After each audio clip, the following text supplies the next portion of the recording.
Bismillahirrahmanirrahim. Assalamualaikum warahmatullahi wabarakatuh. Halo sahabat semuanya, kembali lagi di AK Channel. Pada kesempatan kali ini saya mau sharing seperti biasa seputar kisah kajian sholawat. Mudah-mudahan bisa membantu kalian semua untuk lebih semangat lagi, lebih giat lagi untuk mengamalkan jika-jika sholawat. Tentunya di setiap kita membaca sholawat pasti kita punya doa ataupun punya hajat ataupun punya impian yang mungkin bisa dibilang kita ikhtiar langit ya, atau misalkan kita ikhtiar kepada Allah SWT dengan perintahnya, dengan segala kebesarannya, dengan wasilah kita memperbanyak sholawat. Mudah-mudahan senantiasa Allah menyampaikan salawat kita kepada junjungan kita Nabi Muhammad SAW. Dan tentunya seiring waktu kita mengamalkan sholawat, dan tentunya pasti kita mengharapkan sebuah keberkahan, mengharapkan sebuah kebahagiaan dunia dan akhirat, keselamatan. Dan tentunya ada ya beberapa yang sudah mengamalkan sholawat, sudah ada juga yang sering menjalankan hal lainnya. Misalkan salah satunya kayak sholat sunnah 2 rakaat, sholat duha, sholat tahajud gitu ya. Terus sudah banyak juga bersedekah, tapi belum ada sebuah perubahan keajaiban yang menerpa kepada kehidupan kita.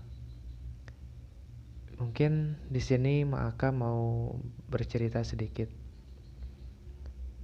Pernah nggak kita setelah mengamalkan sholawat, kita melepaskan apa yang sudah kita panjatkan, yaitu sebuah doa ataupun harapan hajat kita kepada Allah SWT. Dengan wasilah kita memperbanyak sholawat, setelah itu kita berdoa.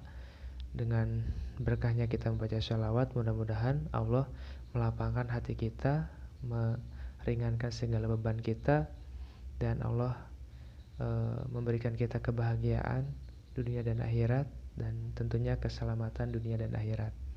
Nah, pernah nggak setelah kita mengamalkan sholawat terus berdoa, kita melepaskan seolah-olah doa kita itu akan dikabul gitu. Doa itu udah sampai kepada Allah SWT, udah tersampaikan gitu, udah tersalurkan energinya, udah tersalurkan sinyal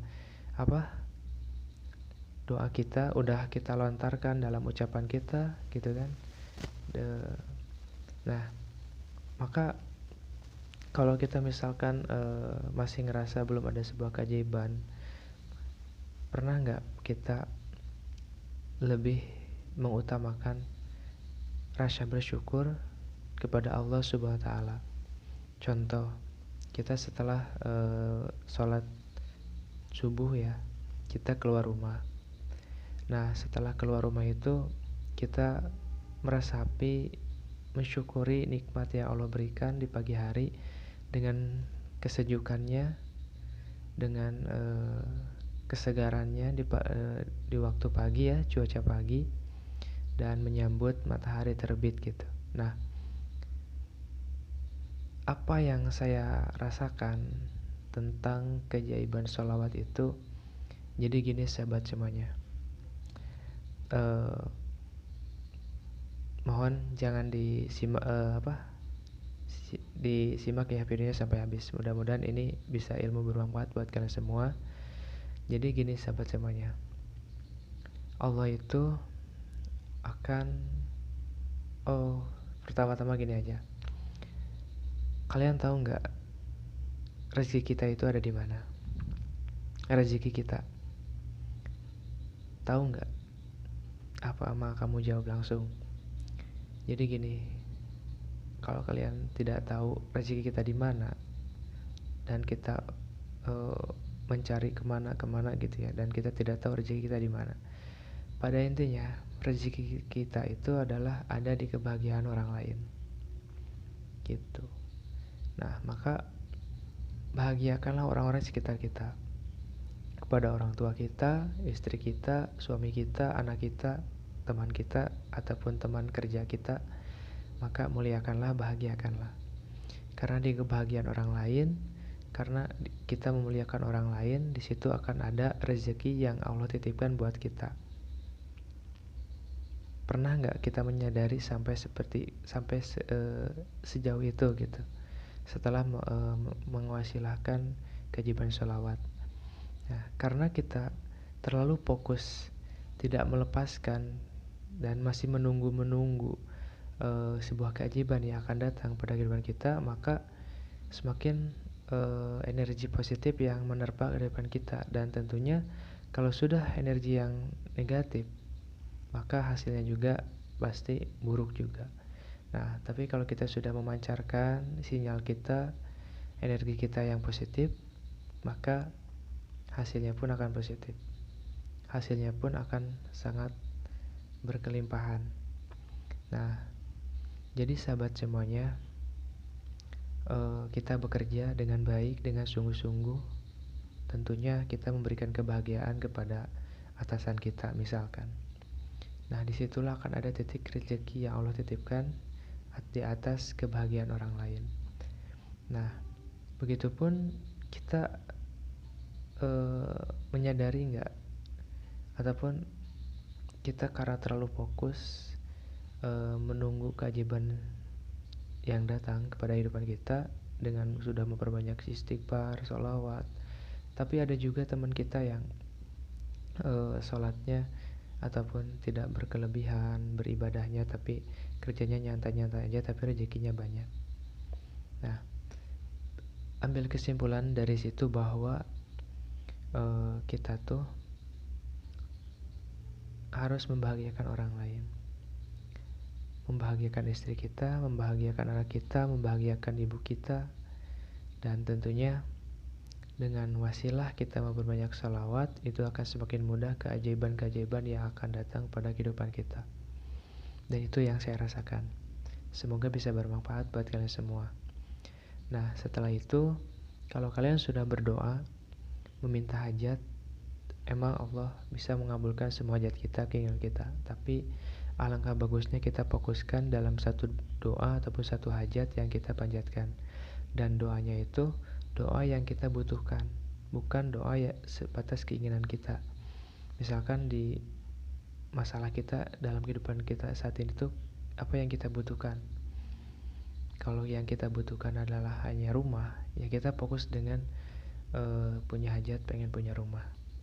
Kalau kita punya hajatnya pengen lunas hutang, ya kita fokus dengan pengen lunas hutang. Nah, jadi jangan sampai saat kita sudah berdoa, sudah memanjatkan sholawat, terus berdoa, kebutuhan kita itu misalkan lunas hutang, tapi kita malah berdoa keinginan kita pengen punya rumah. Kan jadi bisa dibilang tidak sinkron ya. Tidak ada salahnya kita berdoa apapun yang kita doakan, tapi alangkah bagusnya kita berdoa dalam satu hajat, kita fokuskan dulu satu ini, kita selesaikan satu persatu, insya Allah akan tertata, akan contoh, ambil contoh ya, kita punya pekerjaan di rumah, ada 3 atau 4 pekerjaan yang harus kita selesaikan, misalkan sapu-sapu lantai, terus lagi membersihkan piring di dapur misalkan, atau lagi kita harus membantu istri masak misalkan. Nah, apa yang harus kita lakukan? Kalau misalkan kita lakukan 3 atau 4 pekerjaan yang harus kita sekaligus kita kerjakan, maka tidak akan fokus gitu. Nah, maka di sini sangat pentingnya saat kita fokus satu persatu kita selesaikan. Insya Allah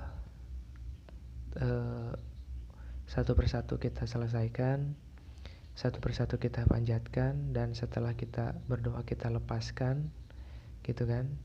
Biarkan Allah yang memberikan sebuah jalan yang tak terduga di bawah jalannya. Karena kan kita, kalau kita sudah berdoa ya, kita sudah mentok nih, gak ada jalan, gak ada meminta petunjuk gitu kan kepada Allah. Nah, doa kita itu kan dikirimkan.